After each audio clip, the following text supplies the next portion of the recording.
Hola, ¿qué tal? ¿Cómo están? Buenos días. Pues bueno, hoy vamos a continuar con nuestra clase.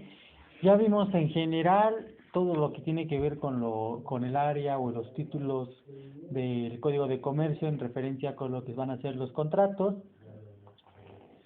Y bueno, pues ahora vamos a hablar entonces de lo que es el comercio en general, de los actos de comercio y obviamente de los contratos mercantiles en general, ¿sale? Esta parte de los contratos mercantiles y de los actos de comercio es algo que ya habíamos abordado casi al inicio del curso.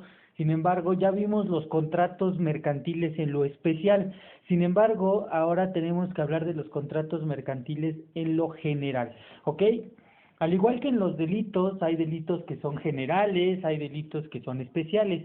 ¿Cuál es la diferencia? Los delitos generales son todos aquellos delitos que nacen del Código Penal, mientras que los delitos especiales son los delitos que nacen de leyes especiales, bueno, de leyes que regulan de manera especial alguna materia. Por ejemplo, en materia de títulos de crédito, existe el delito de clonación, de robo, de fraude, pero con referencia a tarjetas de crédito, por ejemplo. Si nosotros buscamos eso en el código como tal, no lo vamos, en el código penal no vamos a encontrar el delito de clonación de tarjeta, lo vamos a encontrar directamente en la ley de general de títulos y operaciones de crédito. De eso y de ahí deriva la importancia de tener con mucha claridad entonces lo que vamos a hacer el día de hoy, que es hablar del comercio en general. Para lo que es el comercio en general, pues vamos a empezar a hablar a partir del artículo 75 del Código de Comercio, que nos va a decir entonces lo que van a ser los famosos actos de comercio. Y dice, la ley reputa actos de comercio y nos da una serie de fracciones que empieza con todas las adquisiciones, enajenaciones, alquileres, ¿no? Con el propósito de una especulación comercial. Entonces, lo primero es que hay una especulación comercial. ¿Qué es la especulación comercial o cómo lo podríamos traducir? Esta especulación comercial la vamos a traducir como el fin de un lucro, con fines de lucro, ¿no? Entonces, al final el lucro nos conlleva querer obtener cierta ganancia, cierto dinero, cierta, pues vamos a decir, cierto crédito, réditos, ¿no? En cuestiones de qué, de mantenimiento, artículos, mueble o mercadería, sea en estado natural o después de trabajados o labrados. Es decir, cualquier cosa que nos genere dinero, automáticamente estaríamos hablando de que tiene una especulación comercial y que esto nos va a llevar a que son actos de comercio. Como ya los habíamos visto al inicio del cuatrimestre, realmente estos actos de comercio pues van a ser las bases de lo que va a ser el derecho mercantil. Después el artículo 2 nos habla de todo lo que tenga que ver con compras y ventas de inmuebles y nuevamente que tengan como objeto una especulación comercial, es decir, la especulación comercial va a ser algo fundamental, es decir, que haya lucro.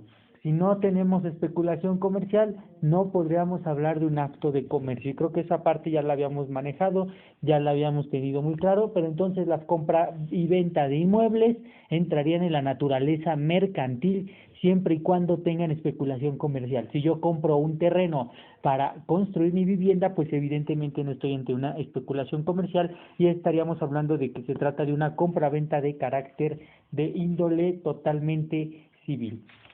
El artículo tercero, bueno, la fracción tercera del 75 nos dice que las compras y ventas de porciones, acciones o obligaciones de las sociedades mercantiles.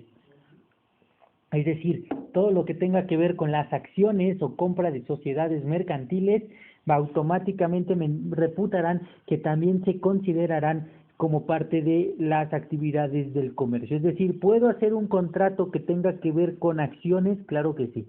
Entonces, ¿y con qué leyes la voy a hacer? Con las leyes mercantiles. ¿Ok? Entonces, si esta persona le quiere vender a esta otra sus acciones, evidentemente entre ellas dos necesariamente va a haber un contrato. ¿Un contrato de qué tipo? Pues puede ser un contrato de compra-venta de acciones de carácter mercantil de una empresa. Entonces, de aquí ya vamos a empezar a derivar todos los contratos que estábamos platicando, pero ya los vamos a empezar a enfocar entonces a los actos de comercio.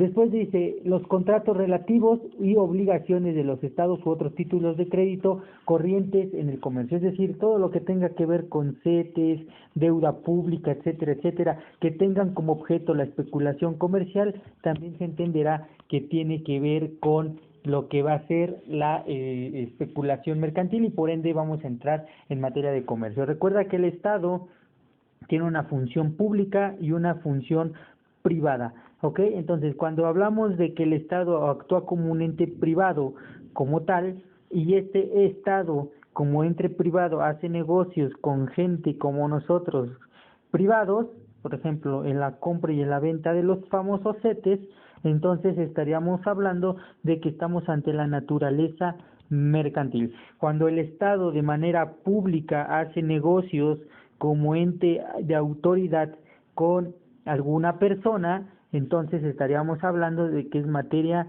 administrativa.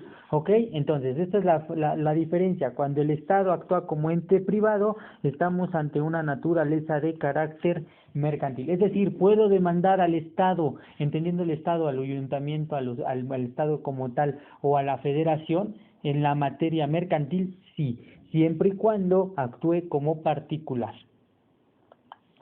Ahora, nos dice en la fracción quinta, las empresas, abastecimientos y suministros, ¿no? Todo lo que tenga que ver con empresas que se dediquen al abastecimiento y suministros también va a dedicarse o va a ser materia administrativa. Es decir, puedo hacer un contrato que hable sobre lo que va a ser el contrato de suministro. Sí, ¿y en qué consistirá entonces el contrato de suministro? En estar proporcionando de manera permanente, una persona se obliga con otra de manera permanente en el tiempo a estar entregando ciertos productos o bienes. Estos bienes evidentemente le van a generar una ganancia porque hay una especulación comercial, pero se entiende que es de suministro porque se estará entregando de forma continua, de manera cíclica, y evidentemente el dinero también estará fluyendo de manera cíclica. Esto es un contrato de suministro o de abastecimiento, ¿ok? Es donde una persona se obliga con otra a estar proporcionando ciertos bienes o servicios de manera periódica. Después dice, las empresas de construcciones y trabajos públicos y privados, es decir, cualquier empresa que se dedique a la construcción automáticamente va a entrar en la naturaleza mercantil. El contrato que tendrá con las personas, y aquí hay que tener cuidado, no el contrato que tiene con sus trabajadores, entendiéndose lo siguiente, por ejemplo, esta persona es el contratista y se va a obligar con una persona que quiere construir su casa. Esta persona sería un particular. Evidentemente, al haber una empresa, en este caso, que se dedica a la construcción, estaríamos hablando de que esta es naturaleza mercantil. Sin embargo, puede ser que esta persona a su vez tenga personal que se dedique a la albañilería, a la electricidad y a lo mejor hasta la construcción. Las personas que tenga esta persona, si la sabe manejar, podrán tener una relación ya sea de carácter o laboral en un momento determinado o de prestación de servicios profesionales, pero es independiente de la relación mercantil que tiene con su cliente. Entonces, a lo que se refiere este artículo o esta fracción realmente es a la relación que tiene el contratista con el cliente final como tal, ¿ok? Entonces, cuando no nos interesan las relaciones de la empresa con sus trabajadores o sus proveedores, sino con el servicio que presta, ¿ok? Porque evidentemente esta persona a su vez le estará entregando una cantidad de dinero que sería la especulación comercial de la que venimos hablando. Después la fracción séptima nos habla de las empresas de fábrica y manufacturas. Misma circunstancia, pero ahora enfocada a empresas que se dedican a las manufacturas y a las fábricas. ¿Ok? Y bueno, después viene las empresas de transportes, de las cuales estuvimos hablando un poquito la clase pasada, en la fracción octava, y dice las empresas de transporte de personas o cosas por tierra o por agua, y las empresas de turismo, es decir, las empresas que se dedican al transporte y que evidentemente tienen una especulación comercial, son para el del derecho empresas que generan una especulación mercantil y por ende serán de empresas mercantiles. todo lo que sean librerías, empresas editoriales y tipográficas, entonces también se entenderán que tienen que ver con el carácter mercantil. Es decir, si hago yo un contrato que se relacione con los libros, tendría que entonces realizarlo con las leyes de carácter mercantil. Oye, es que esta persona es el autor y esta otra persona es la persona que le va a ayudar a vender la librería como tal, ¿no? Entonces, esta librería tendrá que regularse, o esta relación comercial tendrá que regularse por lo que va a ser la legislación mercantil. ¿Ok? Después el artículo noveno, bueno, la fracción novena, perdón, nos habla de las empresas de espectáculos públicos. Todas las empresas que prestan espectáculos públicos, que serían Ticketmaster, Eticket y todas estas, automáticamente serán de carácter mercantil, tanto con a las personas que les prestan ellos sus servicios. Esta es la empresa y esta persona compra su boleto, entonces automáticamente hay una relación de carácter mercantil. El particular le compra a la empresa un determinado boleto y evidentemente ante algún problema de incumplimiento de contrato, donde tendremos que ir, aparte de lo de la Profeco y las materias administrativas y penales, la relación contractual en cuestión monetaria se llevará ante el derecho mercantil. La fracción doceava nos indica que las operaciones de comisión mercantil, de las cuales hablábamos, recordarás que vimos un contrato de comisión mercantil, también entran dentro de estos actos de comercio. Si te das cuenta, prácticamente el artículo 75 nos dice los tipos de contratos que existen, ¿no? Las operaciones de mediación de negocios mercantiles, es decir, un contrato de mediación en esta parte. Las operaciones bancarias, y aquí es algo importante, todas las operaciones que tengan que ver con bancos van a entrar en la legislación mercantil. Si bien es cierto, también existe el derecho bancario. El derecho bancario hace referencia más que nada a la forma de inversión interna del banco, cómo se dan de alta ante la Comisión Nacional Bancaria y de Valores, ante el Banco de México, etcétera, etcétera.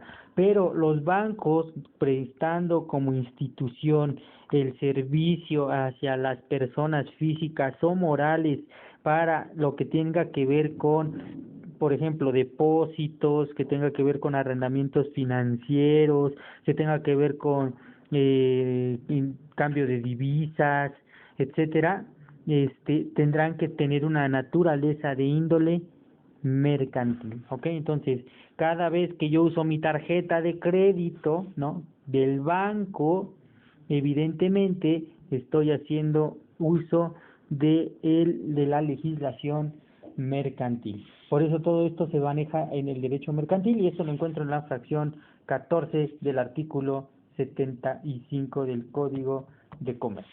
¿Sale? Después también nos habla de lo que son los contratos relativos al comercio marítimo, la navegación interior y exterior, del cual no entramos en detalle, pues como te decía, realmente no vale la pena y son muchísimos artículos, pero que la ley como tal también nos los está regulando en ese sentido. Los contratos de seguros, todos los contratos de seguros también se regularán conforme la legislación mercantil y los depósitos por causa del comercio. Todos los depósitos que vimos el contrato de depósito en su generalidad, pero en su particularidad, todos los depósitos, incluidos los bancarios, entienden que son de naturaleza mercantil. ¿Sale? Los depósitos también que tengan que ver con los almacenes generales de depósitos, vale la redundancia, se entenderán que tengan que ver con la naturaleza mercantil.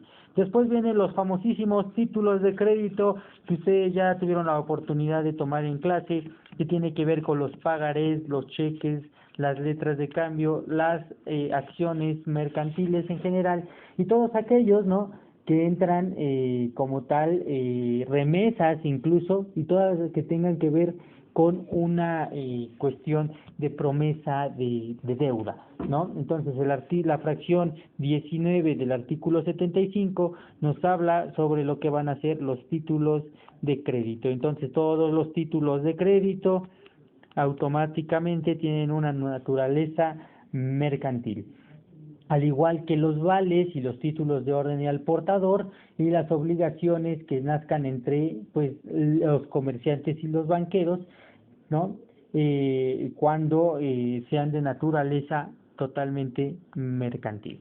¿Ok? Entonces recuerda, esta parte es esencial. Todos los títulos de crédito pues están en ese sentido sencillos, ¿no? Todo lo que tenga que ver con la venta, ¿no? Que haga el propietario, el que cultiva algún producto de su finca. Es decir, si yo me dedico, valga la expresión, el campesino que tiene su terreno y cosecha, al momento de que vende la cosecha a otra persona, está generando una especulación que tendrá que ser regulada por el derecho mercantil, ¿no? Entonces, y bueno, en general todas las operaciones que tengan que realizarse con créditos o que por alguna cuestión de las que hemos manejado a lo largo de esta clase que les decía, que tenga que ver con mercaderías o que la calidad de la persona con la que estamos tratando tenga el carácter de comerciante, automáticamente se estará manejando que un comerciante será derecho mercantil. ¿Ok?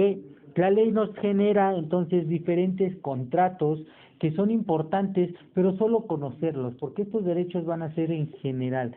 ¿Me explico? Son contratos generales, de ahí que vengan contrato general, porque de ahí van a depender los contratos específicos. Oye, es que tengo un contrato con el banco para una tarjeta de crédito, tengo un contrato de depósito con el banco, tengo un contrato de depósito con mi vecino, tengo un contrato de préstamo con mi vecino. ¿Me explico? De ahí empiezan a derivarse ya los contratos en lo particular o en lo especial. ¿Sale? Y bueno, ¿qué no son actos de comercio? El artículo 76 nos dice que no son actos de comercio y por lo tanto no son de naturaleza mercantil, ¿ok? Todos aquellos actos, ¿no?, que tengan que ver con la compra o el uso de mercaderías que tengan que ver con, vamos a llamarlo, para un consumo de la familia. Es decir, cada vez que yo como persona voy a un Walmart, ¿no?, y compro productos de consumo, alimentos en particular, ¿no?, yo llevo dinero. Evidentemente para ellos hay una especulación comercial, ellos están obteniendo un lucro. Sin embargo, y además vamos a suponer, esta persona también no hay que olvidar que es comerciante, ¿ok? Yo soy una persona física, normal y común.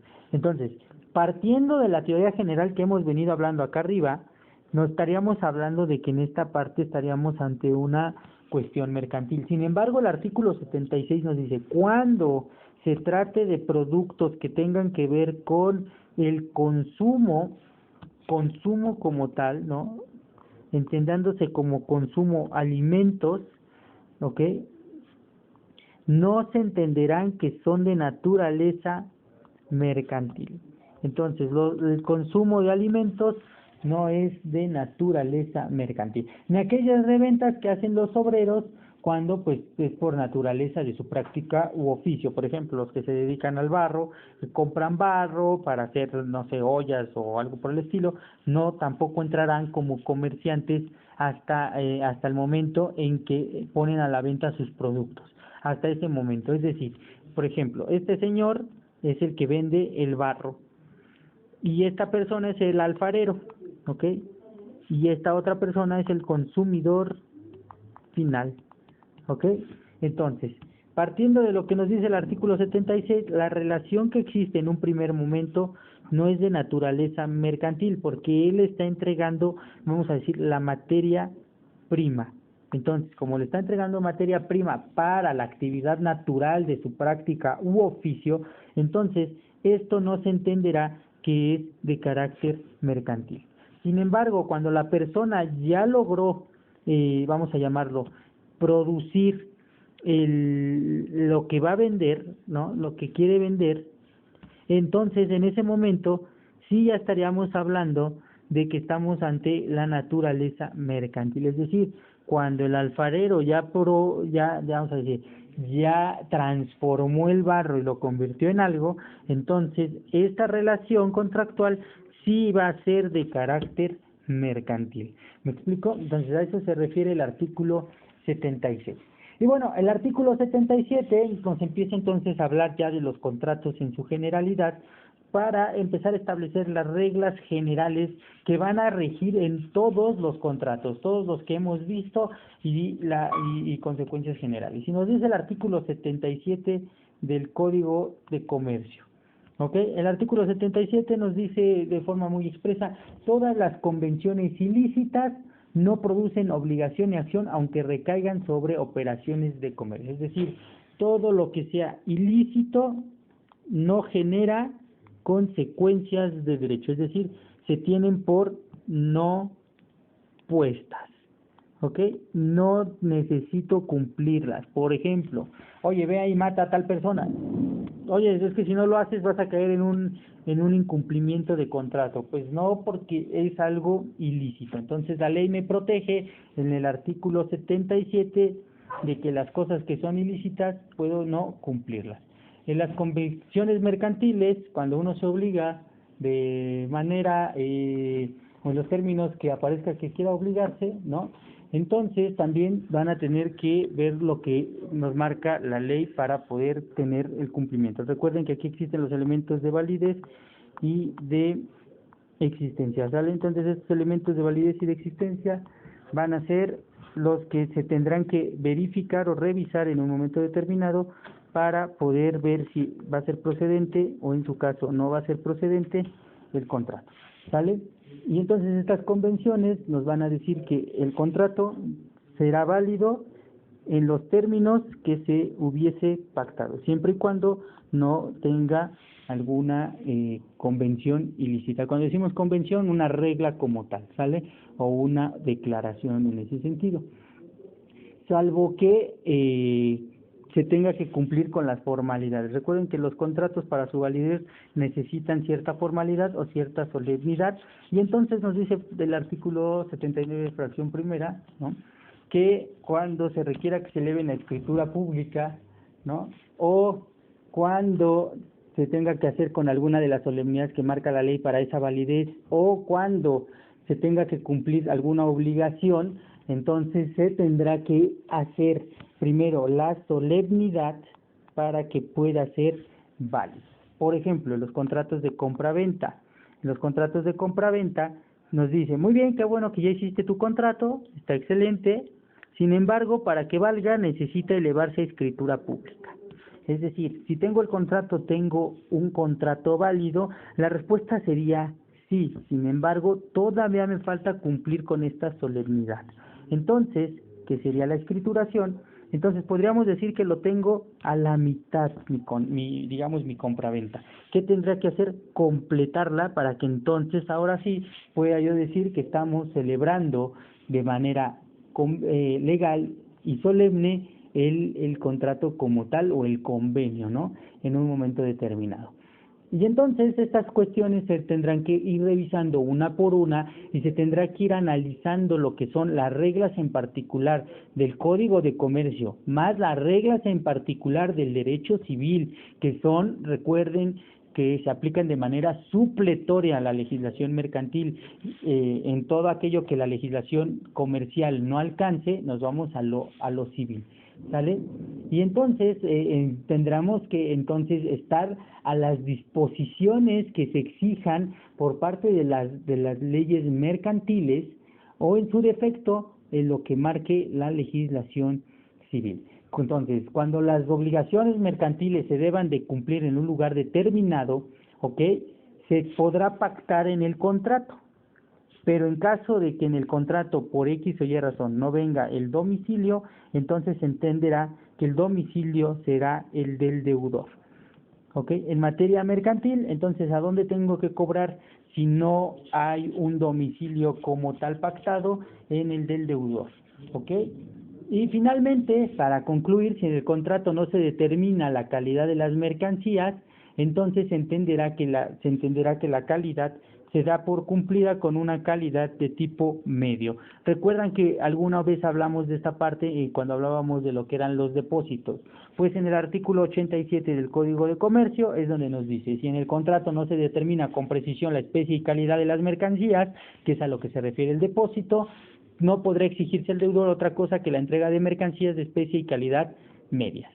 Y finalmente, en el contrato mercantil se fijará alguna pena de indemnización en caso de que no se cumpla. La parte perjudicada podrá exigir el cumplimiento del contrato o la pena prescrita, pero utilizando una de estas de las vías quedará excluida la siguiente. Es decir, cuando hay un incumplimiento en materia mercantil que nos dice tienes que cumplir este contrato, pero no se cumplió por alguna de las partes, hay dos opciones. La primera es, o me indemnizas, ¿no?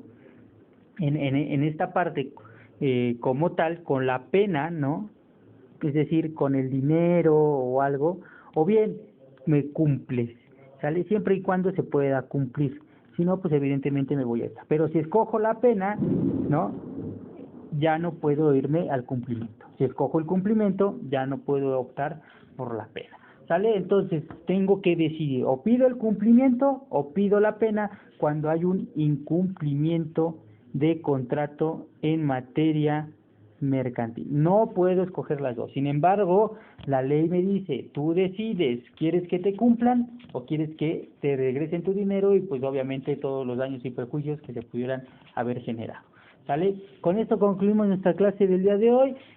La siguiente clase, pues, bueno, la siguiente semana, mejor dicho, no va a haber clase, pero después, en 2 semanas, estaríamos hablando de nuestro último tema como tal, que tiene que ver con el comercio electrónico, que es lo que sigue, que empieza a partir del artículo 89 del Código de Comercio. ¿Sale? Les deseo un muy bonito día. Las actividades ya están en la plataforma, no se les olviden, y estamos al pendiente porque el examen va a ser en la plataforma. ¿Sale? Cualquier duda o comentario, ya está el foro de dudas para que todos puedan ahí subir sus dudas, y espero que esta materia como tal, pues bueno, mejor dicho, esta clase les haya sido de utilidad bien en su examen para que la puedan estar revisando constantemente y no se confíen.